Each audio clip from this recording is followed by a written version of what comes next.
একসময় ব্রিটেনের রাজনীতি ছিল স্থিতিশীলতার প্রতীক। একজন প্রধানমন্ত্রী সাধারণত কয়েক বছর ক্ষমতায় থাকতেন এবং বড় কোনো সংকট না হলে সরকার পূর্ণমেয়াদ শেষ করত। কিন্তু ২০১৬ সালের পর থেকে পরিস্থিতি অনেক বদলে গেছে। গত এক দশকে দেশটি একের পর এক প্রধানমন্ত্রী পরিবর্তন দেখেছে। এর সবচেয়ে বড় কারণ ছিল ব্রেক্সিট। ২০১৬ সালে প্রধানমন্ত্রী ডেভিড ক্যামেরন ইউরোপীয় ইউনিয়নে থাকার বিষয়ে গণভোটের আয়োজন করেন। তিনি আশা করেছিলেন জনগণ ইউরোপীয় ইউনিয়নের পক্ষে ভোট দেবে, কিন্তু ফল হয় পুরোই উল্টো। ব্রিটিশ জনগণ ইউরোপীয় ইউনিয়ন ছাড়ার পক্ষে রায় দেয়। এই ফলাফল দেশকে রাজনৈতিকভাবে বিভক্ত করে ফেলে এবং ক্যামেরন পদত্যাগ করতে বাধ্য হন।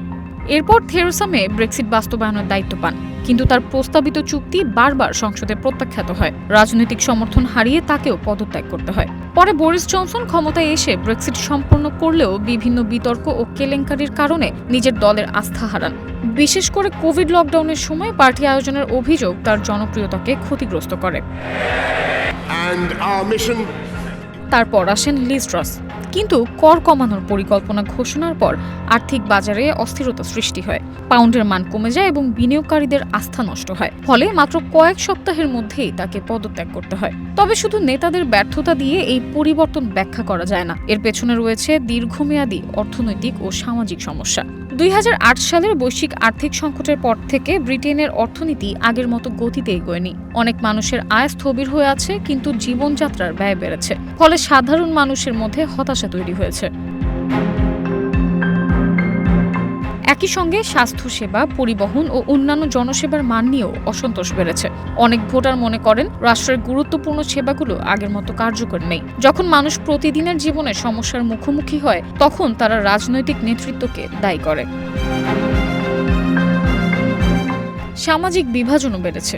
অভিবাসন, জাতীয় পরিচয় এবং সাংস্কৃতিক পরিবর্তন নিয়ে মানুষের মধ্যে মত পার্থক্য আগের চেয়ে অনেক বেশি। সামাজিক মাধ্যম এই চাপকে আরও বাড়িয়ে দিয়েছে। এখন কোনো বিতর্ক বা রাজনৈতিক ভুল মুহূর্তের মধ্যে লাখো মানুষের কাছে পৌঁছে যায় এবং জনমত দ্রুত বদলে যেতে পারে। সবশেষে ব্রিটেনের রাজনৈতিক ব্যবস্থায় প্রধানমন্ত্রী সরাসরি জনগণের ভোটে নির্বাচিত হন না। ক্ষমতাসীন দলে সংসদ সদস্যরা আস্থা হারালে নেতাকে সরিয়ে নতুন নেতা বেছে নিতে পারেন।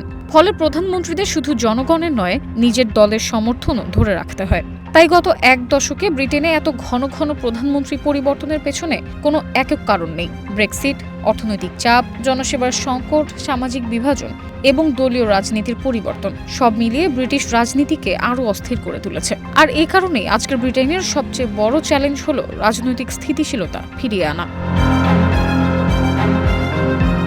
Samiha Majumdar, one digital desk.